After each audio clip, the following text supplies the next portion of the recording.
3, 2, 1. Africa. Le grand débat avec Francis Laloupo.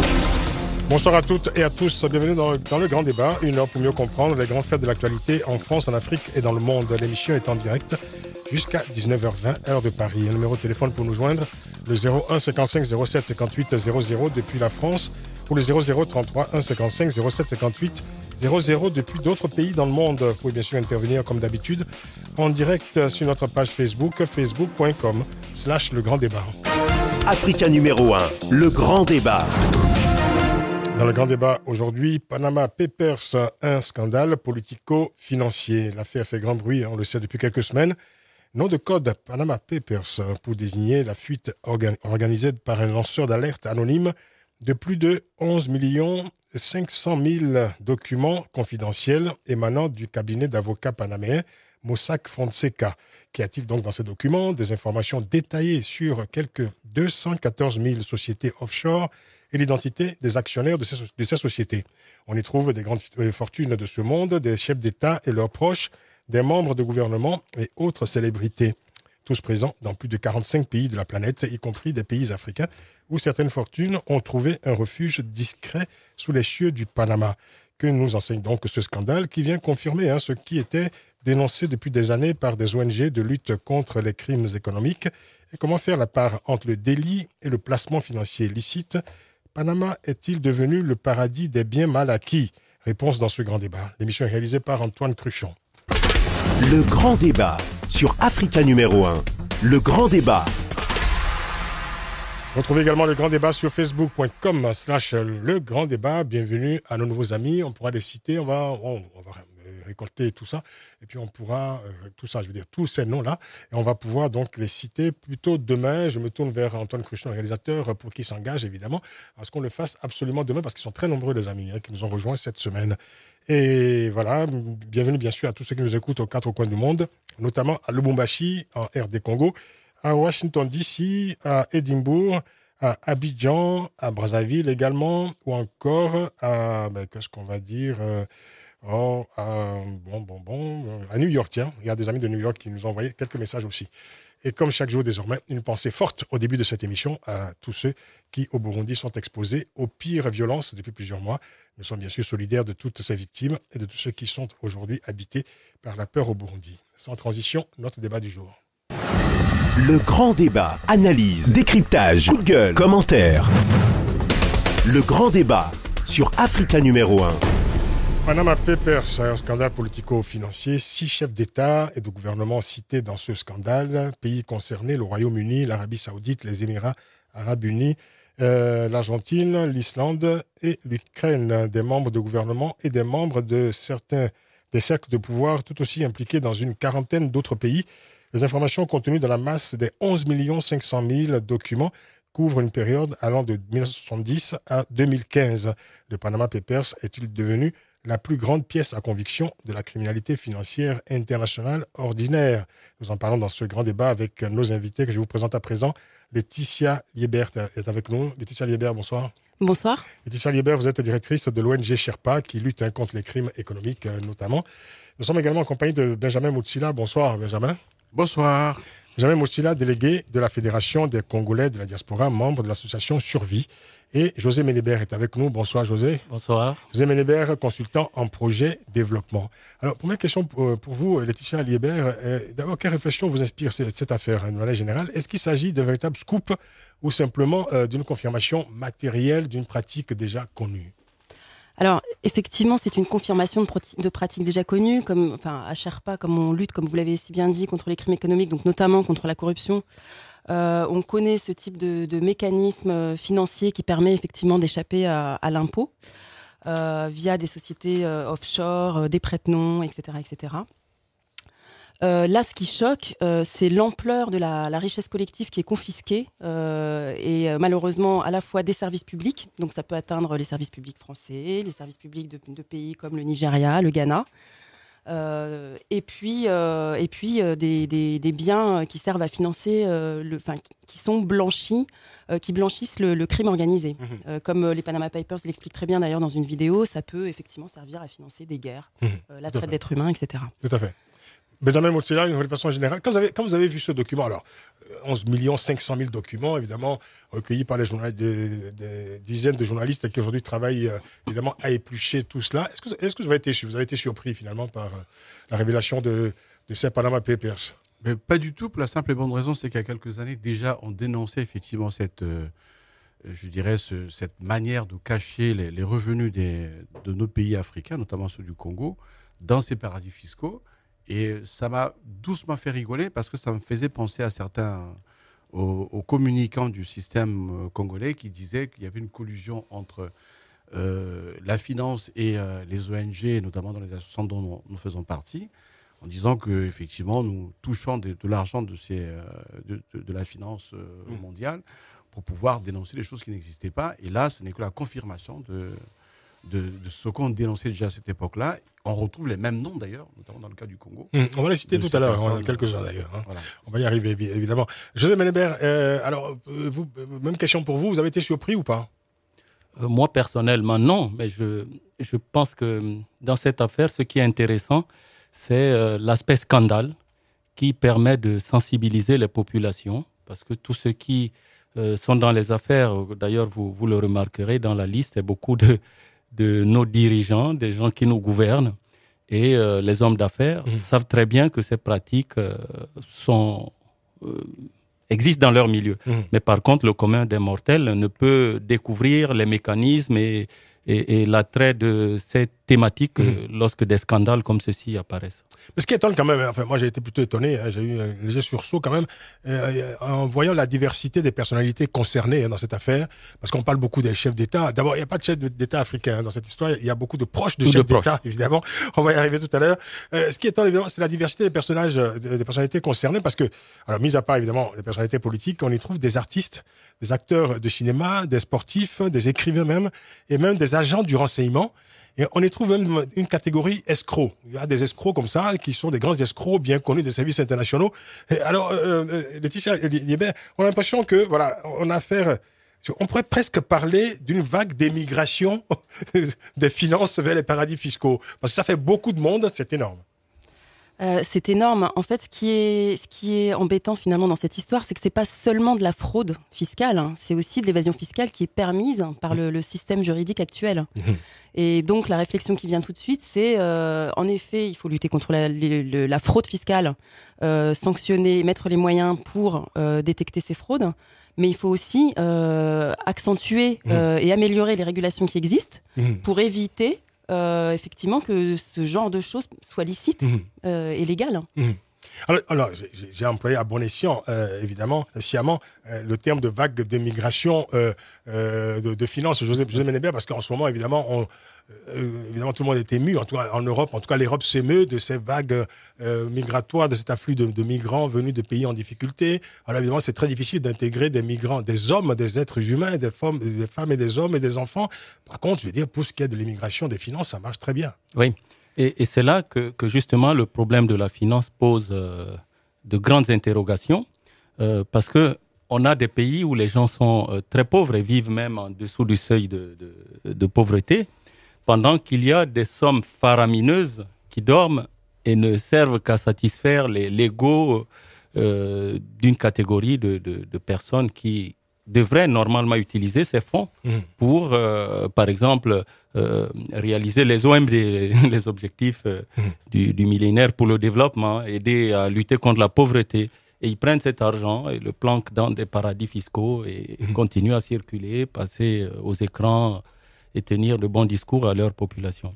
Laetitia Liébert, alors on va faire un peu de pédagogie. Expliquez-nous très précisément ce que sont ces compagnies offshore ou sociétés offshore. Comment distinguer ce qui est légal de ce qui ne l'est pas?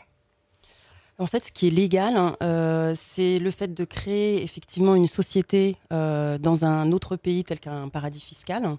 Parce que les intermédiaires donc qui vous permettent d'accéder à ce genre de mécanisme juridique Ce sont les banques, Oui. les cabinets d'avocats, comment dire, Société de les cabinets de consultants Mhm.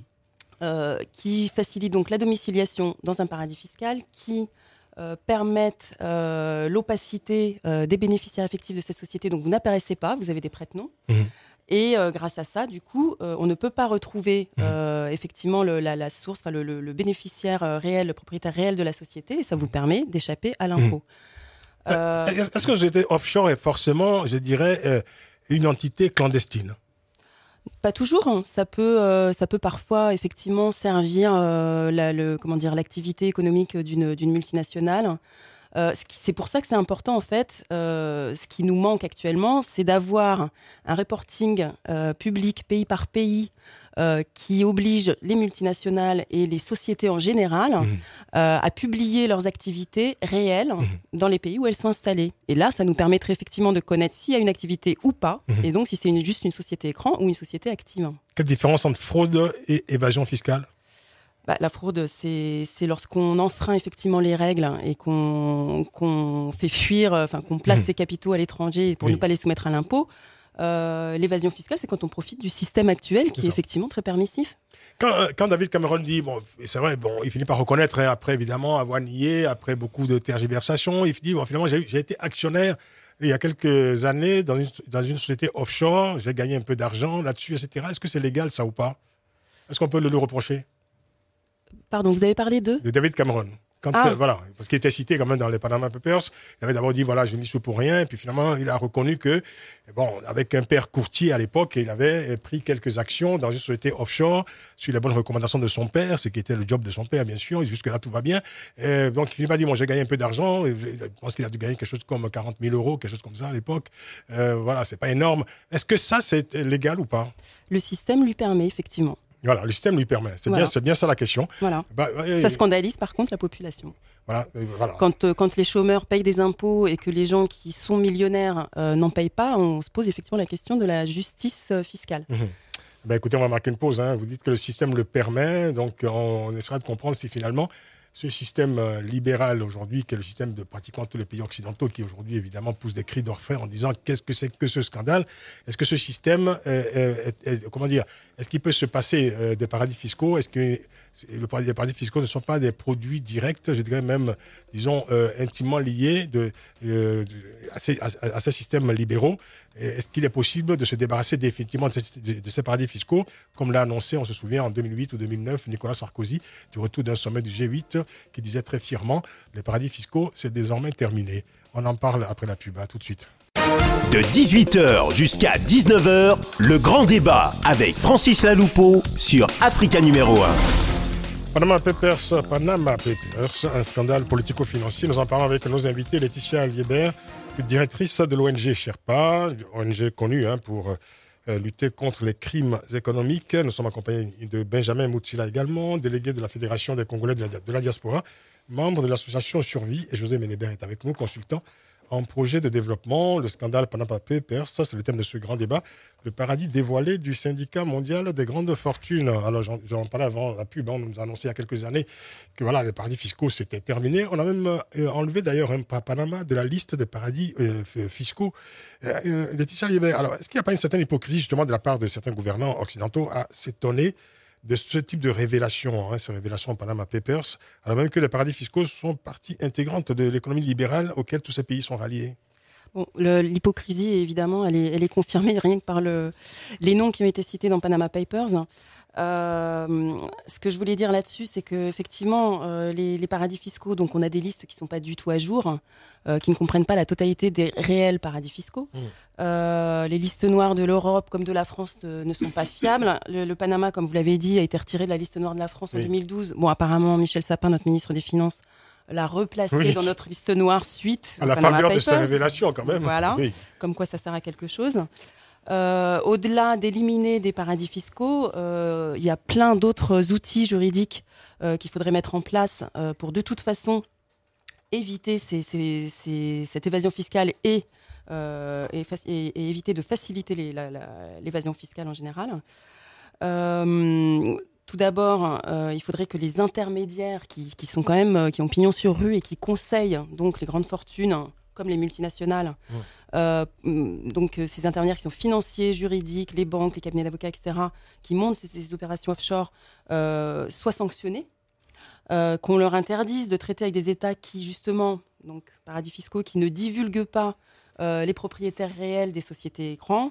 Et puis, il faudrait effectivement instaurer des registres publics de ces bénéficiaires réels. Il faudrait faire un reporting public pays par pays, comme je le citais tout à l'heure. Tout ça, c'est des choses qui peuvent être insérées dans, par exemple, la loi Sapin au niveau de la France. Oui. Puisqu'on en parle, là, en mai, ce sera voté. Et qui permettrait de lutter effectivement contre la fraude fiscale et contre l'évasion fiscale. Pour ça, il faudrait qu'il y ait une volonté politique et une exemplarité de l'État. Oui, parce que ce sont toutes choses qui auraient pu être faites depuis des années, évidemment. Tout à fait. Benjamin Motila, à propos de cette hypocrisie internationale à l'égard de ces paradis fiscaux, comme si on découvrait tout d'un coup ces paradis fiscaux, évidemment, d'autant qu'il y en a quelques-uns pas loin d'ici. Je pense au Luxembourg ou à la Suisse, par exemple, qui a été considéré longtemps comme des paradis fiscaux. Ah, tout à fait, oui. Et puis, bon, il ne faut pas oublier qu'il y en a aux États-Unis aussi. Il y en a un, Delaware, qui est aussi un paradis fiscal. Et il y a quelques années, quand les Américains, toujours avec cette hypocrisie assez particulière des systèmes capitalistes, ils prétendaient lutter contre la corruption et toutes les patentes fiscales qui pouvaient se mettre en place. Ils avaient mis en place un système de loi qu'on appelait la loi RICO. C'est ça. Et il n'y avait que 33 États des États-Unis qui avaient ratifié. Ah oui. Et comme par hasard, ce n'est pas ratifié avec le Delaware. Donc c'était très intéressant. Assez symptomatique. José Ménébert, sur l'attitude des gouvernants de ces États vis-à-vis des paradis fiscaux? En fait, tout à l'heure, avant la pause, vous avez parlé vous avez posé une question. Est-ce que le système pouvait s'arrêter? Mais quand on regarde... C'est une vraie question. Est-ce que le système économique libéral aujourd'hui, qui est finalement le dogme mondial, est-ce que ce système peut se passer des paradis fiscaux? Très clairement. Voilà. Ce qu'on remarque, c'est que le système est constitué justement de ces acteurs qu'on retrouve dans ces évasions fiscales et ces fraudes. Donc, il est difficile que sans une pression extérieure et sans... Mais d'où viendrait la pression? Elle ne viendrait pas des organismes tels que Sherpa, par exemple. Ah oui, d'accord. Et puis, j'allais dire, la bonne nouvelle dans toute cette affaire, c'est la possibilité aujourd'hui offerte par les médias, l'Internet et autres, qui ouvrent certaines opportunités aux lanceurs d'alerte de ne pas s'aligner forcément à une éthique qu'ils savent qu'elle est destructive par rapport à l'humanité. Et donc, par rapport à votre question, la vraie problématique est d'arriver à contrôler le train de vie des politiciens. Oula. Oui, parce que on peut avoir des cartes bleues de société écrans qui se trouvent à l'autre bout du monde. Ils sont bien plus malins que ça, en général, quand même, ceux qui ont des choses à cacher. Enfin, il y a des cartes bleues, mais il y a d'autres qui font des transferts transfrontaliers. Il y a beaucoup de mécanismes qu'ils utilisent. Mais on ne peut pas, quand même, même en tant que citoyen, s'étonner que beaucoup de politiciens qui, normalement, devraient avoir un train de vie au mieux, je dirais 3 à 4 fois supérieur à celui de la normale, mais ont un train de vie qui fait 10 fois ou 100 fois ce qui c'est normal. Laetitia Liebert, est-ce que finalement les États, enfin un certain nombre d'États aujourd'hui de la planète ne sont pas complices de ces paradis fiscaux? Bon, sans compter évidemment les États dont les chefs d'État justement sont aussi, je dirais, de grands actionnaires de ces paradis fiscaux. Ben, on voit bien, là par exemple, après le scandale effectivement des Panama Papers, les conséquences ont été très lourdes, effectivement au niveau des politiques. Il y a eu des démissions, la démission du Premier ministre islandais, oui, c'est ça. La démission du ministre de l'Industrie espagnol, l'aveu de David Cameron. les aveux de David Cameron. Oui. Et donc tout ça, c'est quand même, ça veut dire qu'effectivement, il y a eu des actions derrière et des sanctions, que ce soit par l'opinion publique, voilà. Donc ça, c'est plutôt positif. Ceci dit, si on veut arriver effectivement à juguler... Alors, pardon. Ceci dit, d'autres affaires comme ça ont déjà permis d'améliorer le système juridique de lutte contre la corruption. Par exemple, l'affaire Cahuzac en 2013 a permis, a donné lieu à la création du parquet national financier, qui n'existait pas auparavant. la France a récupéré 2,6 milliards d'euros de particuliers qui pratiquaient la fraude fiscale. Et ça continue. Et depuis les Ceci révélations de dit- Panama Papers, il y a beaucoup d'évadés fiscaux repentis qui s'adressent à Bercy, qui sont prêts évidemment à rapatrier leurs fonds. Il paraît même qu'il manque du monde à Bercy aujourd'hui pour traiter tous les dossiers aujourd'hui des repentis, des repentis spontanés. Tout à fait. Malheureusement, il paraîtrait que ce sont plus des petits millionnaires que les plus gros millionnaires. Ah oui, c'est ça. Mais bon, on va pas cracher dans la soupe, c'est déjà pas mal. Ce que je voulais dire, c'est que si on veut vraiment réformer le système fiscal international, il faut une action concertée entre les différents, l'Europe, les États-Unis, le continent africain. Enfin, il faut une action jointe. Et là-dedans, moi, ce qui me choque aussi, je voulais ajouter, on a donc des lanceurs d'alerte qui ont permis, alors que ce soit les LuxLeaks, SwissLeaks et puis maintenant les Panama Papers, tous ces gens qui ont un rôle d'utilité publique ne sont pas protégés. Là, dans une semaine, Antoine Deltour, donc qui est à l'origine des LuxLeaks, va être jugé au Luxembourg mardi prochain. Il peut encourir des peines de prison ou des amendes de plus de 100 000 euros. Pendant ce temps-là, Pricewaterhouse, qui est évidemment un cabinet de consultants comme les autres, qui d'ailleurs, je pense, propose les mêmes types de montages que les autres, n'est pas inquiété. Parallèlement, la lanceuse d'alerte Stéphanie Gibault, qui a dénoncé toutes les pratiques d'évasion fiscale perpétrées par UBS, vit avec les minimums sociaux. Et ces gens-là ne peuvent pas retravailler derrière, puisque ils sont considérés comme des délateurs. Aucune entreprise ne peut les embaucher. Ils sont menacés. Ils vivent dans la peur. Voilà. Donc, à la fois, ils sont sanctionnés et ils sont même pas protégés. Et on ne leur permet pas non plus d'avoir un statut. Parce que là, par exemple, je vais parler pour la France. La loi Sapin prévoit certaines choses pour qu'ils puissent effectivement renseigner anonymement, pour qu'ils connaissent leurs droits, pour éventuellement les aider à payer les frais juridiques, etc. Mais on n'a toujours pas un statut global pour les lanceurs d'alerte. On sépare un statut qui est quand même en étude actuellement alors, à l'Union européenne. Le député Yann Gallu, alors en tout cas en France, le député Yann Gallu a fait une proposition de loi qu'on espère qui sera étudiée avec attention et qui pourra être incluse dans la loi Sapin. Et par contre, au niveau européen, pour l'instant, c'est très insuffisant. C'est en étude, comme on dit en général. Voilà. Et pourtant, quand même, au lendemain de ces révélations des Panama Papers, les autorités françaises, François Hollande en tête, ont salué le travail, je cite, le travail des lanceurs d'alerte, et on dit pouvoir compter sur eux pour lutter contre les dérives de la finance internationale. Alors, est-ce que aujourd'hui, les lanceurs d'alerte, c'est eux qui viennent au secours des États? Est-ce que c'est pas manière de reconnaître l'impuissance des États que de dire maintenant, on va s'en remettre au travail des lanceurs d'alerte pour savoir ce qui se passe dans ces paradis fiscaux, José Benébert?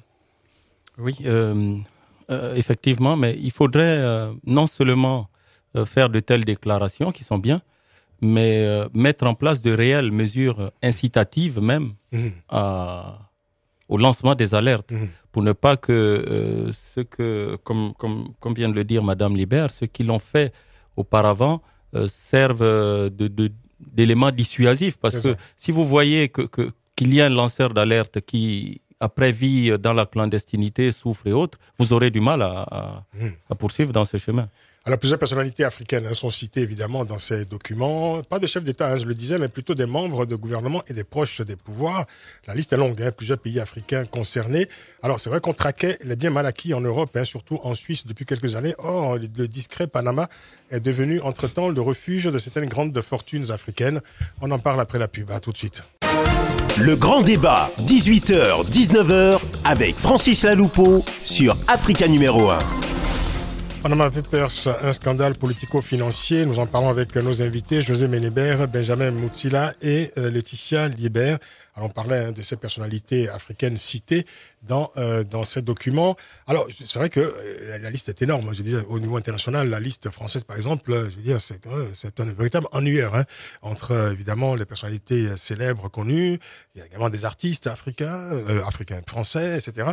Et donc, on va y revenir tout à l'heure. Mais parlons, faisons un focus sur l'Afrique avec vous, Benjamin Moutsila, vous qui vous intéressez à ces questions depuis plusieurs années. Alors, c'est vrai que, bon, là, j'ai quelques noms quand même à vous proposer. On va commencer par le Congo-Brazzaville. C'est pas fait exprès. Denis Christel Sassou Nguesso, fils du président Denis Sassou Nguesso, Bruno Itoa, ministre congolais de la recherche scientifique, ancien président de la SNPC, Société nationale du pétrole, pour ne citer que cela. Il y a aussi d'autres pays, évidemment, l'Angola, José Maria Botelho de Vasconcelos, ministre angolais du pétrole, qui est aussi cité. Au Ghana, c'est John Addo Kufuor, fils de l'ancien président ghanéen John Kufuor. En RDC, il y a Jeannette Désiré Kabila Kiungu, député et sœur du président congolais, et Moïse Katumbi, le gouverneur de la province du Katanga. Alors au Kenya, le vice-président de la Cour suprême est cité également. En Afrique du Sud, c'est le neveu du président Jacob Zuma, comme s'il n'avait pas déjà assez de soucis comme ça. Au Nigeria, évidemment, on trouve quelques noms. Atiku Abubakar, ancien vice-président du Nigeria. James Ibori, ancien gouverneur de l'État du Delta. Alors, bref, que vous inspire finalement? Vous n'êtes pas étonné, je suppose, quand même, Benjamin Moutila. Non, pas du tout. Alors, qu'est-ce que ça apporte de plus, je dirais, la révélation de ces noms-là? C'est déjà la confirmation de ce qu'on savait il y a quelques années, mais on n'avait pas tous les éléments juridiques pour dire effectivement qu'ils mettaient la main dans le pot de confiture. Oui. Donc, ils participent à l'évasion fiscale. Et le pire, c'est qu'ils non seulement ils appauvrissent les États africains, mais aussi ils enlèvent le pain de la bouche des citoyens. Parce qu'aujourd'hui, quand on voit les fortunes colossales qu'ils ont mis à l'extérieur, et quand on voit le dénuement mais criard dans lequel vivent les populations des pays africains, on en tombe à la renverse. C'est quand même... C'est plus qu'un scandale, quoi. C'est quelque chose qui n'a pas de nom, qui est innommable. C'est vraiment dramatique pour les alors, dans le combat que vous menez, alors vous êtes membre de l'association Survie. On a fait avec vous des émissions sur les biens mal acquis. C'est vrai que bon, jusqu'à présent, quand on parlait de biens mal acquis, on pensait à l'Europe, on pensait à quelques propriétés ici à Paris, avenue Foch pour ne pas citer l'avenue. On pensait évidemment à la Suisse également, au Luxembourg, et on avait pratiquement jamais évoqué Panama comme étant évidemment ce paradis discret des fortunes africaines. Parce que tout simplement, quand on avait fait la plainte des biens mal acquis, on s'était limité à la France, où je dirais qu'on a été aussi limité par les structures juridiques françaises à ne parler que de la France. Mais on savait à l'époque déjà qu'il y avait des paradis fiscaux comme Guernesey, comme Jersey, comme le Luxembourg, où tous ces montages-là étaient déjà faits. Quand on prend le cas du Congo, par exemple, pour acheter cette villa dont on a beaucoup parlé du président du Congo, M. Sassou, qui est au Vésinet, ils avaient fait un montage à partir du Luxembourg.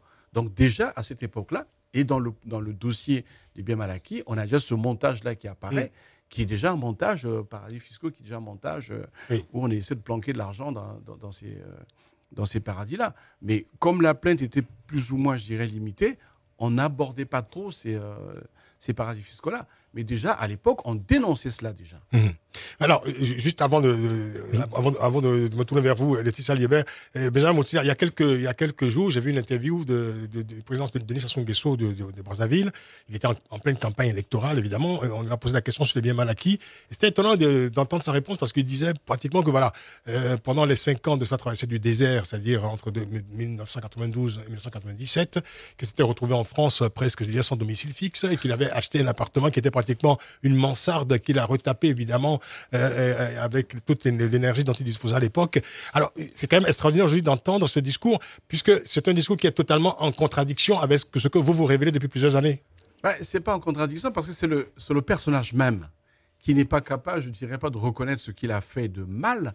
Faut pas oublier que ce monsieur-là a une formation qui n'est même pas du niveau collège, qui se retrouve général d'armée dans son armée, alors qu'en fait c'est une milice, et il ne passe son temps qu'à mentir, mais à mentir tous les jours. La fameuse mansarde dont il parle, ce fameux soi-disant gourbi qu'il avait en face de la gare du Vésinet, il faut quand même pas oublier que le Vésinet, c'est une des villes de la région parisienne où le mètre carré coûte le plus cher, et cette villa, c'est quand même le prix d'un hôpital à Brazzaville. Donc sortir ça, bon, c'est vrai qu'il n'y a rien qui l'étouffe. Mais la notion de mansarde est relative. Voilà. José Menebea, peut-être, allez-y. Oui, en fait, ce que m'inspire cette liste, je veux aller plus loin, c'est qu'il faut réformer la gouvernance dans nos pays. Et j'ai regardé un peu les acteurs qui agissent dans ce créneau-là, de cette fraude fiscale et cette évasion.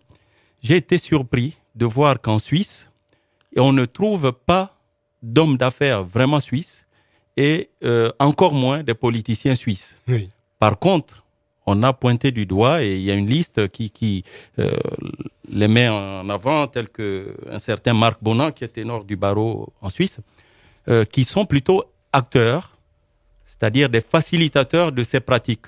Mais les Suisses eux-mêmes ont mis en place un système de gouvernance tel que il est quasiment impossible d'avoir un gouvernant, un sénateur, un député c'est intéressant ce que vous dites, parce que finalement, vous nous parlez d'un pays vertueux, mais qui, quand même, héberge tous les vices du monde.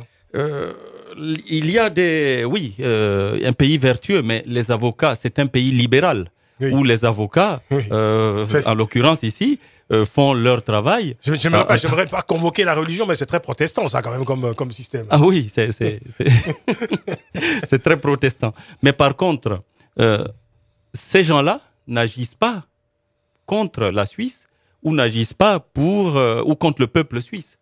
Ils agissent là en connivence avec des hommes d'affaires d'autres pays et des politiciens d'autres pays qui veulent ouvrir des sociétés soit en Suisse, soit au Panama.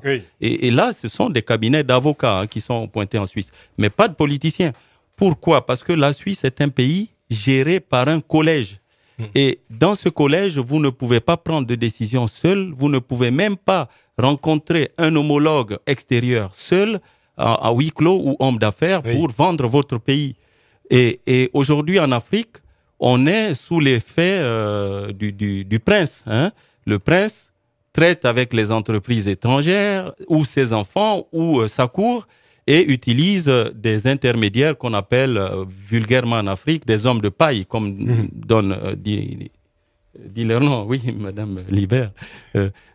Vous vouliez... Je voulais juste préciser que quand on vous écoute, José Libert, il faut quand même préciser que vous êtes l'initiateur d'un mouvement qu'on appelle la fédéralitude. Oui. C'est-à-dire que vous préconisez un nouveau mode, je dirais, de gouvernance, d'organisation, de gouvernance en Afrique, et que vous vous inspirez quand même largement de la Suisse pour préconiser évidemment cette fédéralitude. Ah ben bien sûr, parce qu'ils ont tout cloisonné là-bas, parce que le type qui est élu à la confédération, ou plutôt au niveau de l'État fédéral, n'a pas de décisions qui impactent le niveau local, qui est le niveau cantonal. Et de même, celui qui est élu au niveau cantonal n'agit pas au niveau communal. Vous voulez faire du continent africain une grande Suisse? Non.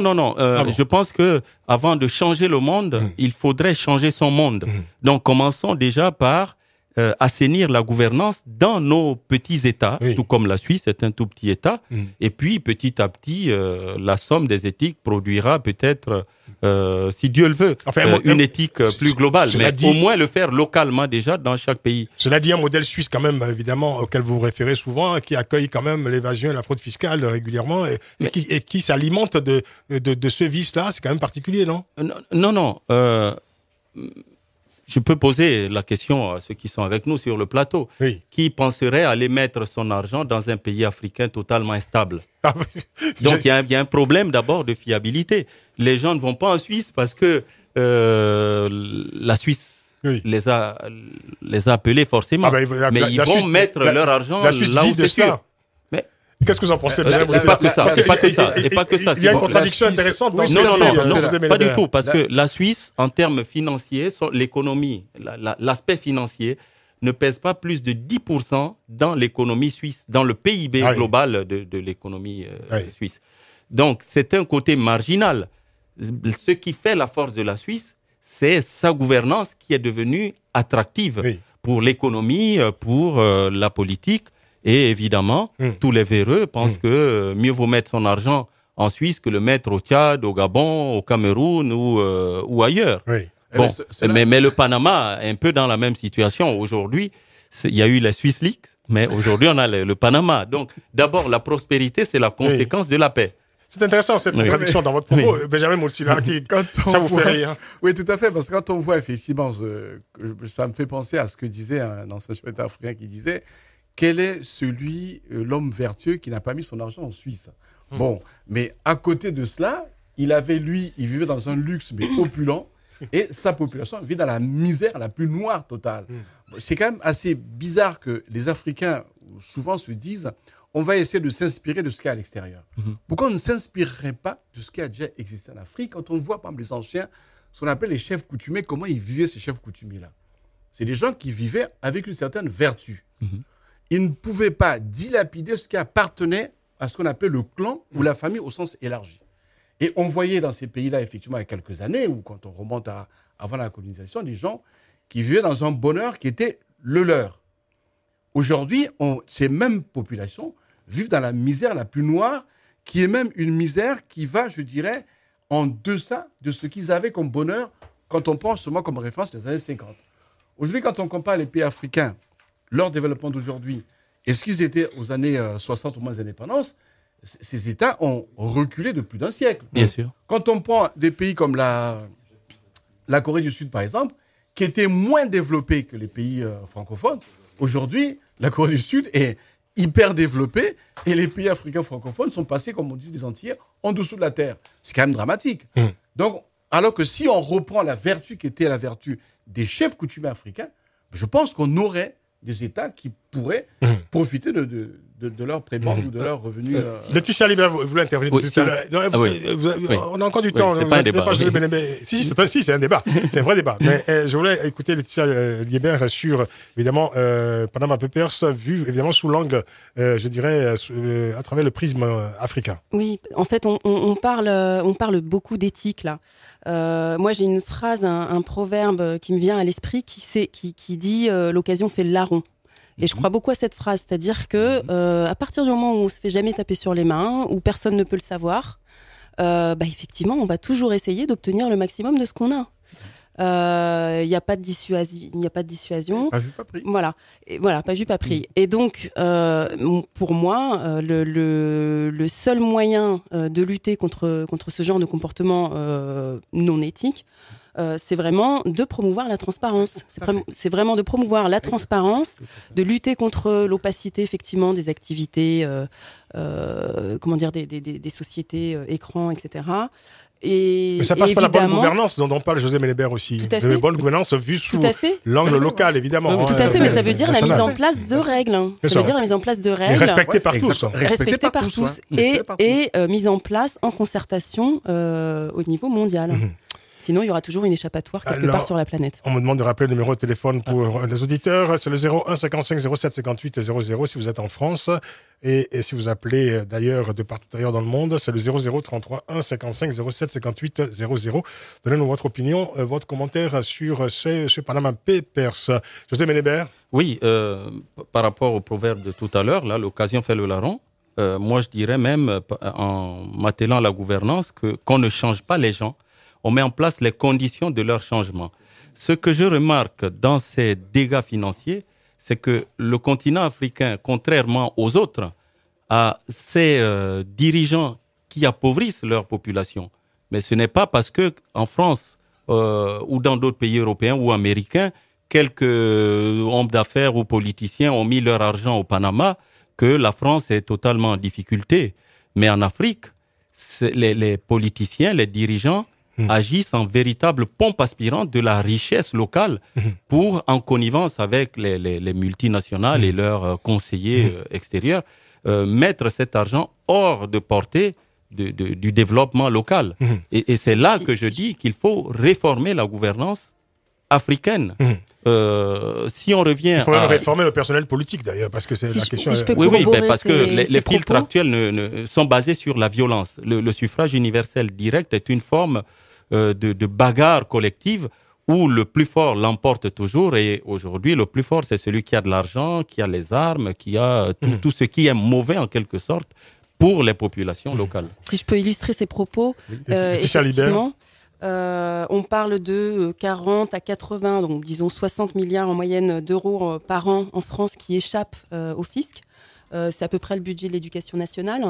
On parle de 1000 milliards d'euros de fraude fiscale dans l'Union européenne, ce qui correspondrait au déficit public de tous les pays européens. C'est pas rien.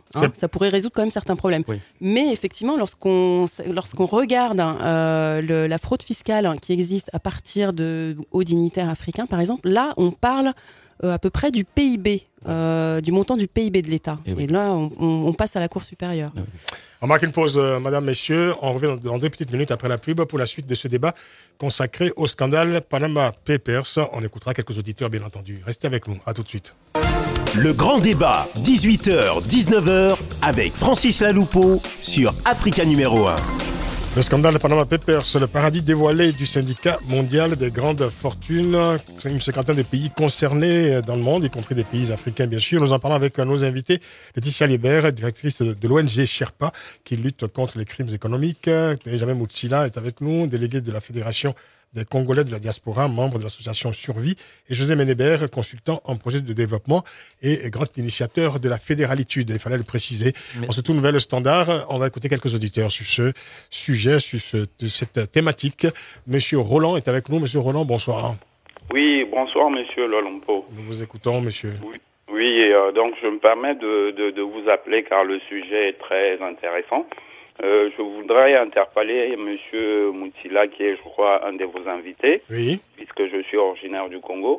Et en ce qui concerne mon pays, quels sont les mécanismes qui peuvent être en place pour pouvoir, en fait, retrocéder ces sommes colossales qui sont mises dans les paradis fiscaux? C'est vrai qu'un de vos intervenants a dit tout à l'heure que c'est beaucoup moins dramatique pour des pays occidentaux, d'autant plus que eux, c'est des manques à gagner au niveau de la fiscalité. C'est ça. Mais pour les pays africains, c'est tout un pays qui souffre de ce phénomène. Voilà. Merci beaucoup, Roland. Écoutez la réponse de Benjamin Moutsila. Mais actuellement, il n'existe pas de mécanisme qui puisse retrocéder parce rappelez-vous qu'au Congo, par exemple, quand on prend la constitution nouvelle qui a été mise en place, je dirais même pas qui a été votée, mais qui a été mise en place, il y a 2 articles qui protègent les dirigeants de ce pays, donc les dirigeants actuels, de poursuites judiciaires. Donc aujourd'hui, on ne va pas, si on récupérait ces fonds, les redonner à des personnes qui sont de véritables voleurs. C'est comme si vous demandez à Albert Spaggiari de vous garder une banque. Alors que bon, c'est pas possible, quoi. Aujourd'hui, les mécanismes n'existent pas. Mais bon, si ce régime-là a changé, à ce moment-là, mais bien évidemment avec un régime vertueux, on pourrait retrocéder cela et ça permettrait effectivement un développement de nos pays. C'est vrai que... Je peux peut-être ajouter quelque chose. Oui. Donc à Sherpa, on a beaucoup travaillé avec Survie, notamment dans les affaires des biens mal acquis, puisque ça nous a permis de porter plainte contre des hauts dignitaires, notamment au Congo, pour détournement de fonds publics. Et donc là, c'était beaucoup plus facile, effectivement, que lorsque c'est dans un paradis fiscal, puisque le détournement des fonds s'est traduit par l'achat de biens immobiliers qui sont visibles en France. Donc c'est ce qui nous a permis de porter plainte avec recel de fonds détournés. Ce que je voulais dire, c'est que... Ça ne vient pas, ça va revenir. Oui, je viens d'oublier mon... Ça va venir, ça arrive parfois. C'est un télescopage. Voilà. Ce que je voulais dire, c'est que effectivement, grâce à ce fondement juridique innovant, on a pu porter plainte contre ces personnes, donc saisir et confisquer les biens. Mais pour l'instant, le problème qui se pose, c'est qu'effectivement, on n'a pas de système qui nous permette de restituer les biens à la population spoliée de façon totalement transparente, Oui, etc. Il faudrait créer... voilà, c'est un sujet en réflexion. C'est d'autant plus compliqué que ceux qui sont poursuivis sont ceux qui gouvernent. Donc voilà, c'est ça. Voilà, c'est ça. C'est-à-dire qu'on peut, alors à ce moment-là, on peut restituer effectivement au chef de l'État qui est censé garantir l'intérêt public, l'intérêt général. Sauf que quand il est l'auteur du détournement des fonds, c'est plus compliqué. Ça paraît un petit peu illogique. Oui. C'est pour ça que je parlais de Spaggiari. Il y a certains pays qui ont pu évidemment rapatrier des fonds qui avaient été placés dans des paradis fiscaux, mais c'était à la suite soit d'une alternance, voilà, ou en tout cas de la disparition du chef d'État qui était concerné. C'était le cas en RD Congo, c'était également le cas au Nigeria récemment, il y a quelques années évidemment. Mais bon, en l'absence évidemment du chef d'État qui est incriminé dans cette affaire-là, ce qui semble tout à fait logique. On va écouter notre auditeur tout de suite, Monsieur Jim. Monsieur Jim, bonsoir. Oui, bonsoir Francis, bonsoir à tous les invités. On a quelques difficultés avec votre téléphone. Je ne sais pas si vous avez un kit main libre, mais le son est plutôt dégradé. Voilà, c'est mieux comme ça? Oui, c'est mieux. Allez-y. Voilà, je disais bonsoir à tous les invités. Bonsoir. Et bonsoir Francis. En tout cas, oui. Il y a beaucoup de très bonnes choses qui sont dites, mais je me porte juste en faux par rapport à la vertu des chefs coutumiers africains. Oui. Il y a beaucoup de choses à dire. Mais ce que je voulais dire, cette émission met en exergue quelque chose qui est très important, c'est que les gens qui, par exemple, demain, ou il y a quelques jours, voulaient nous dire qu'ils voulaient diriger nos pays africains avec toutes les vertus possibles. Et là, pour le cas de Sassou Nguesso, on voit bien le nom de son fils qui est apparu. Mais ça, ce fils-là n'est qu'un cheval de Troie qu'il a mis lui-même là pour qu'on ne le voit pas lui. C'est-à-dire, si son fils est là, c'est que l'aval du père est total. Et si on prend d'autres exemples, c'est pareil. Et ce que je veux dire, c'est que même ceux qui, aujourd'hui, sont en train de mentir à ce peuple africain, en disant qu'ils veulent le diriger, quand on prend le cas de Katumbi, qui... Moïse Katumbi, gouverneur du Katanga. Du gouverneur du Katanga, et qui se fait passer pour le type le plus vertueux parce qu'il a réussi, entre guillemets, à bien gérer les Katanga. Et là, on voit que ce type qui veut diriger le Congo demain est impliqué à 1000%. Il a des comptes dans cette histoire de Panama, dans un paradis fiscal. Et comment voulez-vous croire que cet homme-là va diriger le pays différemment? Le pays ne servira que de caisse pour lui, pour ses affaires, pour ses comptes cachés.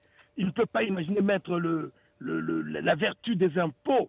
Je vais donner juste une anecdote. J'ai installé des logiciels de gestion pour la gestion du patrimoine bâti de la Guinée-Conakry. Il y a 20 ans.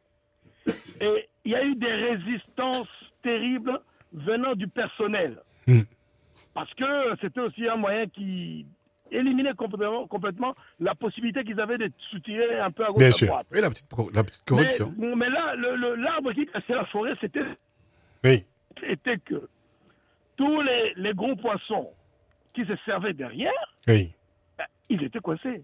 C'est-à-dire, la vertu était quoi? C'est que le seul fait qu'ils pouvaient présenter des documents qui montraient bien cette, je dirais, comptable normale de ce patrimoine permettait à la direction du patrimoine de faire des emprunts au niveau international. C'est ça. Or, tout ce frein faisait que c'était impossible de mettre ça en place. C'était impossible.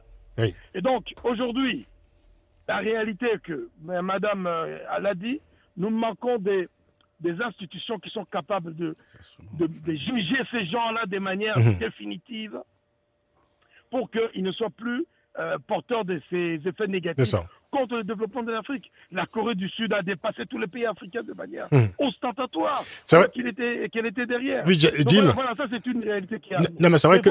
Oui, allez-y. La dernière fermeté, et que les voyous qui prétendent vouloir diriger aujourd'hui ou demain de nos pays et qui sont dans des paradis fiscaux, ils sont venus juste pour continuer à voler et amasser dans les paradis. Voilà ce que je voulais dire. Merci beaucoup de votre contribution, Jim.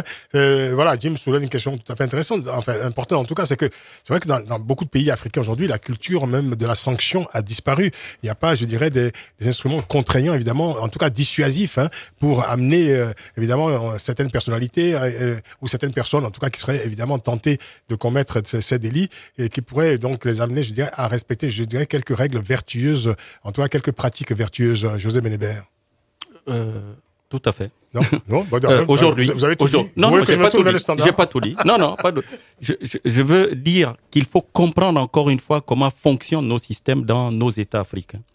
Nos États aujourd'hui sont des États dans lesquels il y a une personne nommée président de la République qui, on va dire, chapeaute l'exécutif et son exécutif phagocyte, cannibalise les deux autres pouvoirs qui sont les pouvoirs judiciaires et les pouvoirs législatifs. Donc, ça fait qu'en réalité, on nous parle de démocratie en Afrique. On n'est pas dans des démocraties. Nous sommes dans des formes d'oligarchie et même de monarchie, de droit divin, d'une forme de d'héliocentrisme où il y a un soleil et tout le monde. Il y a des monarchies vertueuses, hein? Oui, il en existe. Mais elles sont... on va dire, tempéré. Le cas, par exemple, de la monarchie parlementaire la plus célèbre au monde, c'est le Royaume-Uni, où le roi ne dirige pas. Bon, dans nos pays, on est dans un modèle vertical où l'intelligence collective et la contradiction ne sont plus possibles à cause de la confusion totale des pouvoirs. Et cela se manifeste même dans la façon dont nos pays sont peuplés aujourd'hui. Toute la vie et le foyer même de la vie est maintenu uniquement dans les capitales. Quand vous allez dans l'arrière-pays, il n'y a plus de vie parce que l'argent est pompé par les palais présidentiels et ceux qui dirigent les palais présidentiels. Et c'est la seule porte d'entrée et sortie de la richesse nationale. Les populations n'ont aucun droit. Et c'est là où, tout à l'heure, quand nous parlions de la Suisse, sachez que les communes de la Suisse, 1/5 des communes, sont dirigées par les parlements, donc les grandes villes. Les autres, ce sont des assemblées communales. Mais dans tous les cas, ces parlements ou ces assemblées communales, ça c'est au niveau des communes, sont votés directement par les populations locales et l'échelon au-dessus, les cantons, c'est un collège. Là, vous avez un parlement ou une assemblée communale, c'est l'intelligence collective, c'est un groupe de personnes. Au niveau cantonal, c'est encore un collège. Au niveau de l'État central, donc l'État fédéral, c'est encore un collège. Ça fait que à chaque échelon, il est difficile à une personne seule de prendre le contrôle et de dévier les choses à son avantage. Tout votre propos revient à la Suisse, enfin, vous nous ramenez à la Suisse, finalement. Non, oui. je dis ça parce que je m'attends que vous ne soyez pas encore naturalisé suisse, parce que depuis le temps, quand même, il manquait plus de ça. C'est une question de bonne pratique. Voilà. Je cherche les bonnes pratiques. On marque une dernière pause dans cette émission. Je rappelle, nous sommes ensemble jusqu'à 19h20, heure de Paris. C'est le nouvel horaire du grand débat jusqu'à la fin de la saison. Nous parlons du scandale Panama Papers avec nos invités José Ménébert, Benjamin Moutsila et Laetitia Liébert. On va marquer une pause, on écoutera encore quelques auditeurs et on passera aux conclusions forcément provisoires de ce débat. Ne partez pas, à tout de suite. Le grand débat de 18h jusqu'à 19h avec Francis Laloupeau sur Africa numéro 1. Le scandale Panama Papers. Alors je le disais tout à l'heure, en France, le ministère de l'économie a indiqué que certains évadés fiscaux repentis proposent déjà de rapatrier leurs fonds. Alors, c'est vrai qu'on parlait de l'Afrique, évidemment, depuis quelques minutes. On imagine mal des évadés fiscaux africains ou des propriétaires de compagnies offshore africains rapatrier volontairement les fonds planqués dans un paradis fiscal. Ne serait-ce que parce que, voilà, on revient à ce que vous disiez un peu, José Ménébert et aussi Laetitia Liébert, c'est qu'il n'y a pas d'institution contraignante dans ces pays. Il n'y a pas de contre-pouvoir suffisamment puissant, évidemment, pour peser, évidemment, pour contraindre des évadés fiscaux, d'autant que ceux qui sont des évadés fiscaux dans ces pays-là sont ceux qui sont aux commandes de l'État et que l'indépendance, évidemment, des pouvoirs est tout à fait relative, parfois même inexistante, entre le législatif, l'exécutif ou le judiciaire. Vous le disiez très bien. On se tourne à nouveau vers le standard pour écouter un auditeur, M. Babacar. Babacar, bonsoir. Oui, bonsoir. Nous vous écoutons. Allez-y, mon cher Babacar. Ouais, bonsoir. Votre émission, il est vraiment intéressant. Moi, je voulais poser une question à vos invités. Oui. Est-ce que les biens mal acquis, est-ce qu'il y a des gens qu'on a sanctionnés et qui sont en prison en ce moment en Afrique? Parce qu'en Afrique, on manque de tout. Les hôpitaux, ça va pas. Les écoles, ça va pas. Toute la nouvelle technologie, on l'a pas chez nous. Et il y a des gens qui meurent en Afrique parce qu'il n'y a pas les moyens. Et des gens qui devaient diriger le pays, qui prennent de l'argent, qui aillent planquer ça quelque part. Moi, je voulais savoir, est-ce que ces gens-là méritent la peine de mort ou pas? C'est ça ma question. La peine de mort, carrément, disons. On va peut-être pas s'aventurer dans cette mesure, dans cette solution. Bon, c'est vrai que si on met en regard, par exemple, ce qui se passe en France, ce qui se passe dans les pays africains, bon, des gens comme Patrick Balkany qui sont cités, enfin, lui, il est cité, en tout cas, dans cette affaire. Jérôme Cahuzac est cité également. Jean-Noël Guérini, ancien président de la Fédération socialiste des Bouches-du-Rhône, sénateur des Bouches-du-Rhône, est également cité. Jean-Marie Le Pen, président d'honneur du Front National, est cité également. DSK, Dominique Strauss-Kahn, est cité lui aussi. Alors c'est vrai qu'il y a quand même des procédures judiciaires en France qui sont engagées, notamment contre Jérôme Cahuzac ou encore contre M. Balkany. Mais je veux vous poser une question terrible, mon cher Benjamin Moutsila.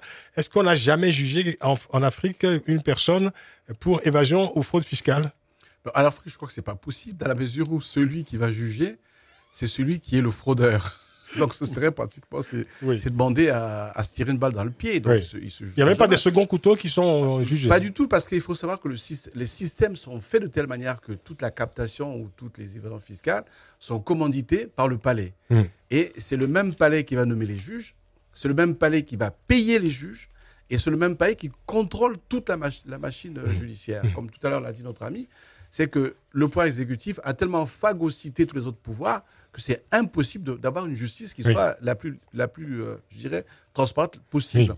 Et au pire, c'est que la société civile africaine n'a pas suffisamment de poids, n'a pas suffisamment d'espace, n'a pas suffisamment de visibilité non seulement pour dénoncer cela, mais pour amener les populations à pouvoir se saisir de ces mécanismes, de ces phénomènes-là, pour les dénoncer. Parce qu'à partir du moment où on essaye, le pouvoir exécutif tient également les milices aussi. Il faut savoir que nos armées, ce sont plutôt des milices villagisées. C'est des armées villagisées. C'est des armées qui sont à la solde du chef de l'État. Donc, ils envoient directement ces milices-là contre les populations qui vont essayer d'avoir un temps soit peu de velléité de révolte. On le voit, par exemple, dans le cas du Congo aujourd'hui. Ils gagnent une élection, là, on sort des biens mal acquis ou des problèmes d'évasion fiscale. Ils gagnent une élection, mais il va s'acharner contre toute une région en la bombardant, mais tous les jours. Donc, vous voyez que c'est dans ces pays africains, aujourd'hui, dans l'état actuel des choses, c'est pratiquement impossible. Enfin bon, quelques pays africains sont, disons que certains pays africains sont plus désignés que d'autres par rapport à ce que vous dites. Quand on voit l'Afrique du Sud, par exemple, qu'on pensait être un pays très vertueux, quand on voit les réactions ou l'attitude que Zuma a eue face à tout ce qu'il a commis mais en tout cas, bévue, il est jugé, il est quand même... Il aurait dû démissionner. Oui. Il aurait dû démissionner. S'il était vertueux, il aurait démissionné. Mais enfin, or, il s'arc-boute en disant oui, j'ai peut-être triché un tout petit peu, mais je vais payer une partie et je reste en place. Donc il aurait dû partir. Cela dit, il a quand même, je dirais, il a quand même, il est passé à côté d'une institution quand même. C'est-à-dire que les contre-pouvoirs quand même fonctionnaient, même si. Parce que si lui n'a pas l'élégance lui de démissionner. Mais aussi parce que tous ses amis qui appartiennent au clan du pouvoir l'ont soutenu. Il y a quand même que 2 personnalités de l'ANC qui ont dit Zuma, il faut que tu partes. Je veux dire, il y a un rapport de force quand même entre les institutions en Afrique du Sud qu'il n'y a pas au Congo, par exemple. Ah, ça c'est clair. Nous sommes d'accord. Voilà. Donc il y a des endroits où c'est moins pire, si je puis dire. Permettez-moi le terme qu'ailleurs. On peut effectivement le dire. Et pour meilleure preuve, effectivement, du manque de contre-pouvoir et de l'accaparement de tous les pouvoirs judiciaires, exécutifs dans certains pays, lorsqu'on reprend l'exemple des biens mal acquis, le dépôt de plainte contre certains dignitaires africains qui auraient détourné des fonds publics et qui donc posséderaient des biens issus de ce détournement sur le sol français. Pour l'instant, si on parle de condamnation, on a effectivement enfin peut-être une condamnation en vue avec le Théodorine Obiang en Guinée équatoriale, donc qui a été accusé de recel effectivement de biens publics en France. Son immunité n'a pas été reconnue par la Cour de cassation, donc on va enfin avoir l'ouverture d'un procès en 2017. Mais là encore, effectivement, c'est parce que on juge la chose en France. À l'extérieur. Voilà. Alors, sortons un instant. Excusez-moi. Allez-y, le pire, c'est qu'on voit, par exemple, Sassou Nguesso qui est dans la même procédure, qui aujourd'hui porte plainte contre X, diffamation, contre Sherpa Survie et la FCD, pour avoir dénoncé les biens mal acquis. Donc, c'est quand même cocasse, quoi. Oui, mais enfin, c'est un acte politique. C'est pas la première fois. Oui. José Malébert, rapidement. Oui. Nos pays, excusez-moi, vraiment, c'est des images, les Africains comprennent par les images. Quand vous entrez dans un gang, qu'est-ce qu'on vous demande ? Pour entrer dans un gang, on va vous donner un revolver ou on vous demandera de faire vos preuves. Montrer que vous adhérez à l'éthique négative, néfaste du gang. L'initiation. Et aujourd'hui, en fait, petit à petit, dans nos États africains, se sont formés de sortes de gangs qui appliquent cette loi. Vous voulez être général, il faut montrer que vous êtes capable de mater le peuple. De tuer. Voilà. Vous voulez accéder à la fonction, par exemple, de ministre des Finances, il faut montrer que vous êtes capable de voler. Et donc, petit à petit, tout le monde se tient par la barbichette, personne ne dénonce personne. Et il n'y a que des acteurs extérieurs, puisque nos populations, nos peuples sont totalement lobotomisés. Il n'y a que des acteurs comme Sherpa, là, ici, à mes côtés, qui peuvent faire quelque chose pour sortir. Même des Africains qui sont ici. Et des Africains, qui sont en Europe, bien sûr, comme vous. On a quand même entendu il y a quelques années un chef d'État africain, c'était le général Mobutu, qui disait à ses ministres l'important, c'est pas de voler, l'important, c'est de ne pas vous faire prendre. Exactement. Voilà. On voit bien la culture, évidemment, qui était diffusée à l'époque. Qui dit les Noirs, les Ibambong, ce qui signifie tout simplement on boit, on mange et on vole de l'argent. Et c'est le principe, je dirais, cardinal et fédérateur de tous ceux qui sont au pouvoir. Et ceux qui adhèrent à ça, effectivement, comme disait notre ami, allez hop, on a le poste qu'il faut. Si on n'adhère pas ça, on n'a pas de poste, on est viré. Ce sont bien ces pouvoirs qui instaurent cette culture-là. Je voulais qu'on s'éloigne un instant de l'Afrique. Alors, sans verser dans la morale, j'ai quand même, c'est vrai, sursauté en découvrant dans la liste des personnes citées des hauts responsables palestiniens aussi, qui sont cités dans dans ces Panama Papers. Alors, je vais les citer quand même. Mohamed Mustafa, président du Fonds souverain palestinien, ancien vice-premier ministre en charge des affaires économiques et ancien ministre de l'économie nationale de Palestine. Khaled Osseli, ancien maire d'Hébron. Tarek Abbas, fils de Mahmoud Abbas, chef de l'autorité palestinienne. Mohamed Mustafa, conseiller économique de Mahmoud Abbas. Khaled Osseli, maire d'Hébron depuis 2007. Mohamed Rachid, ancien conseiller et manager financier de Yasser Arafat, rien que ça. Alors, c'est vrai qu'on a l'impression, Laetitia, que personne n'échappe finalement à cet attrait du paradis fiscal, même un peuple en lutte, je dirais, hein, je dis ça naïvement, évidemment. C'est à croire que même chez les plus nationalistes, l'argent n'a pas de patrie. Oui, alors la corruption au sein du gouvernement, ou en tout cas des différentes entités qui luttent pour la cause palestinienne en Palestine, elle est de notoriété publique. Enfin, les Palestiniens eux-mêmes, le peuple palestinien lui-même s'en plaint. Et comme ça de l'extérieur, enfin moi j'ai vécu en Palestine entre 97 et 99. J'y travaillais parce que j'étais directrice de Greenpeace Méditerranée, donc j'y travaillais aussi indirectement. Oui, effectivement, ça, on peut s'étonner et en même temps, c'est un peuple qui est en fragilité. Donc, dès qu'on a un petit peu de pouvoir, on a tendance à essayer de protéger ses avoirs. C'est un petit peu aussi ça la logique. Hey. Qu'est-ce que vous en pensez, José Benébert? Déjà, l'État palestinien n'est pas un État structuré dans lequel aujourd'hui les mécanismes de justice sont capables d'instaurer cette éthique ou cette justice. C'est des gens qui sont en situation de survie du sommet à la base. Je pense que dans un pays comme celui-là, même si la base, le dernier des citoyens, pouvait avoir les moyens, je crois qu'il aurait tendance à faire la même chose. D'où la nécessité d'aller vers des modèles politiques qui ramènent la paix dans nos pays. Voilà, c'est ce que je peux dire par rapport à cette liste de Palestiniens dans ce... Benjamin Moutsila, je parlais de l'argent sans patrie. Hein. On peut même parler de la patrie dite financière. Est-ce que les États ont encore réellement les moyens aujourd'hui, je dirais, de ramener l'argent chez eux? Est-ce que aujourd'hui l'argent n'est pas finalement, je dirais, quelque chose qui n'a plus de frontières? Mais l'argent a toujours eu, n'a jamais eu de frontières. Mais ce qu'il faut dans nos différents États, c'est une forme de transparence dans la gouvernance pour que l'argent puisse arriver et, je dirais, aller au bon endroit. Donc, servir, je dirais, il faut pas... Parce que eux, ils se mettent au service de l'argent. Alors que l'argent doit servir, comme disaient un peu nos grands-parents, en revenant un peu aux anciens chefs coutumiers, pas les actuels. Mais il faut que l'argent serve au développement des hommes. L'auditeur tout à l'heure mettait un doute quand même sur votre fascination pour la vertu des chefs coutumiers. Pas une fascination, mais je disais les anciens chefs coutumiers qui, eux, géraient à bon escient, pas les nouveaux chefs coutumiers. Les nouveaux chefs coutumiers font partie des systèmes qu'on a dans les différents pays, donc des gens qui font dans ce système-là de capitaliser l'argent, de voler, je prendrai ce terme-là, de voler l'argent au détriment du grand nombre. D'accord. On parle de vol, donc c'est vrai que c'est généralement l'argent qui est planqué dans les paradis fiscaux, c'est souvent de l'argent, en tout cas en ce qui concerne l'Afrique, c'est de l'argent détourné de manière générale. Tout simplement, tout simplement.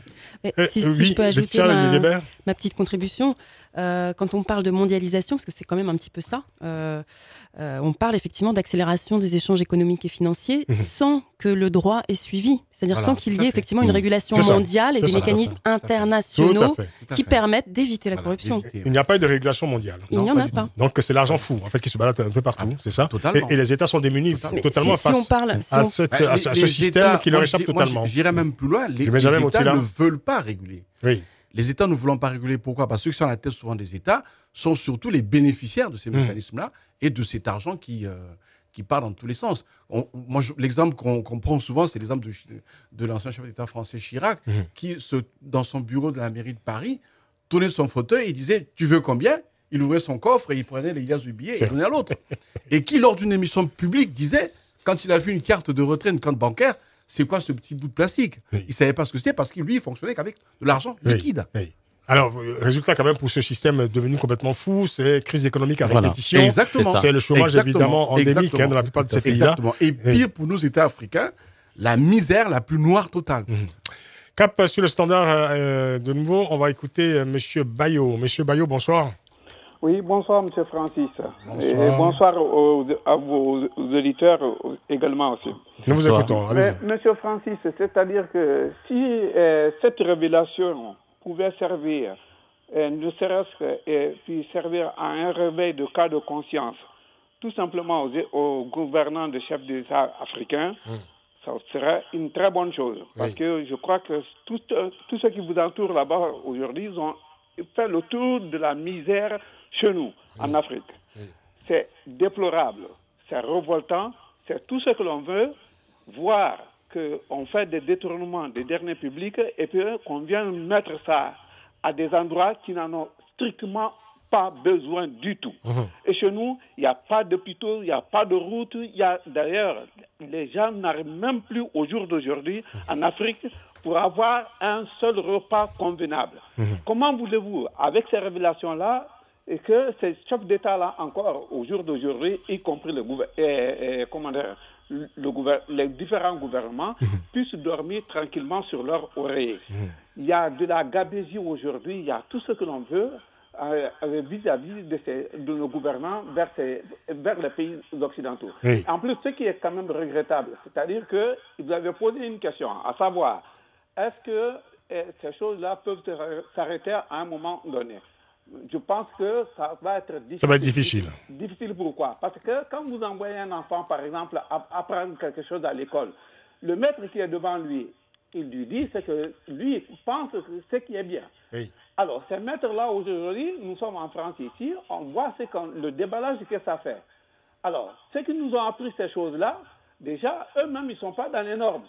Alors, comment voulez-vous que ceux qui l'ont appris qu'ils soient dans les normes-là au jour d'aujourd'hui? Là, quand même, c'est quand même difficile pour que ces choses-là redeviennent au nord. Mais par contre, le monsieur qui fait tout le temps allusion à la Suisse, moi, je souscris à sa proposition. Ah, mais bravo. José Mélébert a un adepte. Voilà, que l'on doit d'abord commencer à balayer, par exemple, chez nous. Ensuite, on ne peut pas changer. Il a dit qu'on ne peut pas changer le monde. Il faut commencer par changer d'abord sur soi-même. Donc, je pense que, franchement, si on pouvait quand même de CRS balayer chez nous, parce que nos gouvernants, là, au jour d'aujourd'hui, franchement, ils ne sont pas à la hauteur de la population africaine. Merci. Je vous remercie, M. Francis. C'est nous qui vous remercions, M. Bayo. M. Bayo devenu partisan de la fédéralitude de José Mélébert, bien entendu. Alors, on arrive bientôt à la fin de l'émission. Laetitia Liébert, il y a une banque française, la Société Générale, pour ne pas la citer, qui est particulièrement visée dans ce scandale Panama Papers, visée notamment à cause de ses activités dites confidentielles au bénéfice de personnalités politiques et de chefs d'État en Afrique subsaharienne. Évidemment, la Société Générale a été, on le sait depuis plusieurs années, au cœur de cette affaire des biens mal acquis. Est-ce que là aussi, vous avez certainement pas été surprise de voir que la Société Générale est aujourd'hui la plus visée, la banque française la plus visée dans cette affaire. Comment une banque française comme la Société Générale a pu mettre en place ce genre de pratique depuis plusieurs années? Les autorités françaises étaient forcément informées et elles ont fermé les yeux. Donc cette banque a dû certainement bénéficier de complicité ici même en France. Mais c'est ce que je vous ai dit tout à l'heure, on n'a tout simplement pas suffisamment de régulation, même au niveau de la France, ni au niveau de l'Europe, qui empêche les banques de se comporter ainsi. Est-ce qu'on n'a pas laissé faire finalement parce que ça arrangeait finalement aussi les finances françaises? Une banque comme la Société Générale qui a été, on le sait, dans plusieurs pays africains, au service de dirigeants de ces pays-là. Est-ce que finalement on ne s'est pas dit, bon, mauvaise pratique, mais tant que ça ramène évidemment les finances dans les caisses de l'État français, tout va bien? Probablement. Optimisation fiscale. Oui. Voilà, optimisation fiscale, c'est ce qui se passe en ce moment. Sherpa fait partie d'un consortium. C'est un joli mot pour quelque chose, évidemment, qui est condamnable. Qui a des impacts graves. L'optimisation fiscale. Qui a des impacts humains graves. Oui. Sherpa fait partie d'un consortium qui s'appelle Paradis fiscaux et judiciaires. On a étudié la participation des différentes banques en France et en Europe dans les paradis fiscaux. Aucune, pratiquement, n'est pas dans les paradis fiscaux. Donc effectivement, peut-être que la Société Générale fait un tiers de son profit dans des paradis fiscaux, les autres ne sont pas indemnes non plus de ce genre de pratique.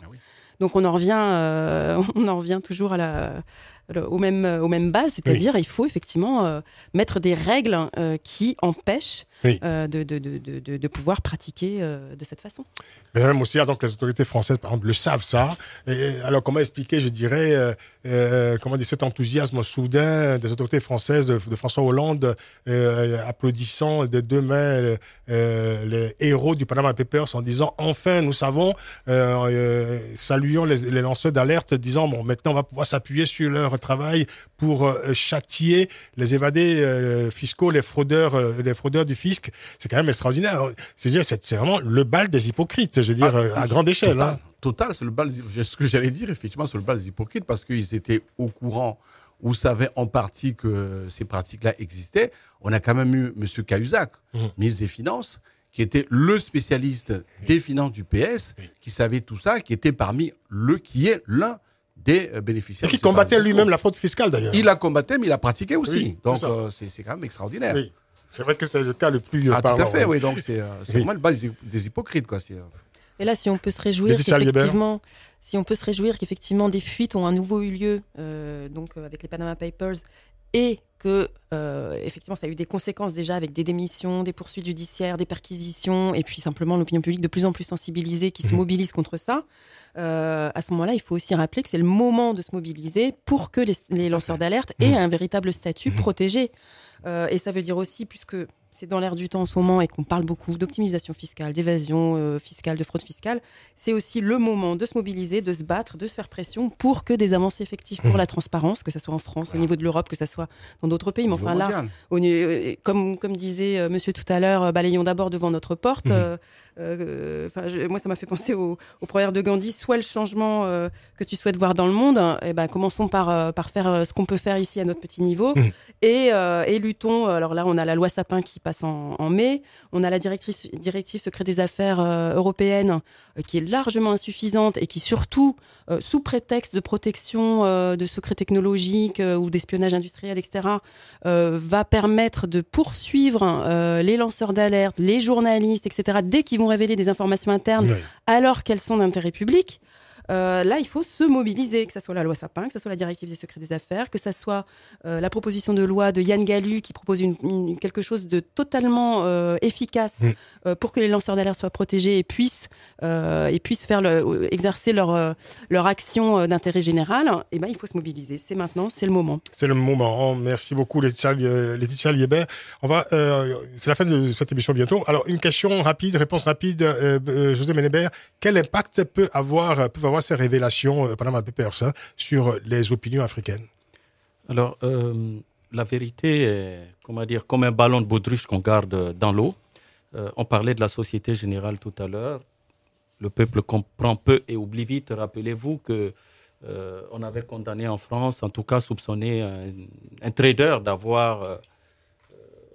C'était la Société Générale. Parlez dans le micro, s'il vous plaît. Oui, il était de la Société Générale. Il y a un trader qui a été poursuivi pour avoir fait perdre de l'argent, je crois, à la Société Générale. Et aujourd'hui, nous commençons petit à petit à comprendre qu'au-delà de ce type de perte qu'on attribue à un individu, un trader devant son ordinateur et son clavier, se cachent peut-être des choses beaucoup plus graves, beaucoup plus dangereuses pour l'humanité.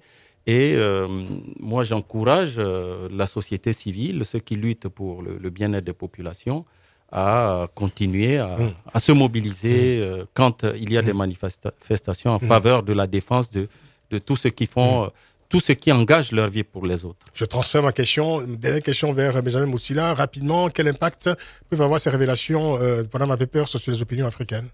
En un mot. Un bien, dans la mesure où les opinions africaines vont se rendre compte qu'effectivement, il y a une déperdition de leurs revenus et aussi une capacité qu'ils vont avoir de pouvoir se mobiliser contre ces pratiques-là. Et le vœu le plus pieux que je puisse émettre, c'est que ceux qui sont soi-disant élus comme députés se saisissent de ces mécanismes-là, de ces fraudes plutôt, pour voter des lois, tant au niveau des États qu'au niveau de l'Afrique, pour se protéger et aussi pour lutter réellement contre l'impunité dans différents pays et contre ces dirigeants qui sont plutôt de véritables voleurs. Il n'y a pas d'autre mot, quoi. Il faut qu'il y ait de l'information. Est-ce qu'on en parle dans les pays africains de ce Panama Papers? Ce qu'on en sait, à part Africa numéro 1, qui est capté en Afrique et qui va être brouillé, j'en suis à peu près persuadé. Dans certains pays, pas partout. Les journaux africains, les journaux papier africains, beaucoup n'en parleront pas. Oui. Peut-être un tout petit peu en Afrique de l'Ouest, parce qu'il y a quand même une petite liberté qui se met en place. En Afrique centrale, je ne crois pas, parce que c'est là où on a le plus gros... je sais que sur la télévision nationale congolaise RDC, ils ont parlé largement de l'implication de Moïse Katumbi dans ce scandale. Moïse Katumbi, gouverneur du Katanga, l'opposant de Kabila. Évidemment, il y a eu comme ça le projecteur... Mais ils ont mis sous le boisseau quand même la présence de la sœur de Kabila. C'est pas la même perverse, donc... Jeannette Désiré Kabila Kilungu, qui est députée et sœur du président congolais. Ça, ils n'en ont pas du tout parlé. Ils ont surtout parlé, évidemment, de Moïse Katumbi, qui est l'opposant. Voilà. Donc, ça peut être aussi une arme, ce Panama Papers contre les opposants dans certains pays. Vous voulez dire un mot encore, José Bellemare, pour terminer oui, pour terminer, disons que... vraiment en une phrase. Oui, en une phrase, messieurs les journalistes, à travers ce scandale des Panama Papers, vous avez vu le travail fait par le Conseil international des journalistes d'investigation. Moi, je dis c'est un métier noble et soyez prêts à ne pas, vous aussi, être corrompus dans nos États africains par ceux qui cachent ces choses-là. Faites le même travail qu'eux. Merci. Vous me regardez en disant ça? Non. Vous le faites déjà à Paris. Moi, je pense qu'il faut plutôt encourager la société civile africaine. Non, ceux qui sont... Voilà. Du courage merci beaucoup d'être nos journalistes en Afrique. Benjamin Moutsila, merci beaucoup. José Bellemare, merci infiniment. Merci à toute l'équipe du Grand Débat. Nous vous remercions. Pour la production Stéphanie Hartmann, avec notre stagiaire Sophia Bouchour. L'émission a été réalisée par Antoine Cruchon. Dans quelques instants, vous avez rendez-vous avec la rediffusion du Journal des auditeurs avec Stéphanie Hartmann. Et vous pourrez écouter bien sûr cette émission dès demain en podcast sur notre site africa1.com à la rubrique Le Grand Débat. Bonne soirée à toutes et à tous à l'écoute d'Africa numéro 1 de préférence et prenez grand soin de la beauté des choses. Essayez en tout cas.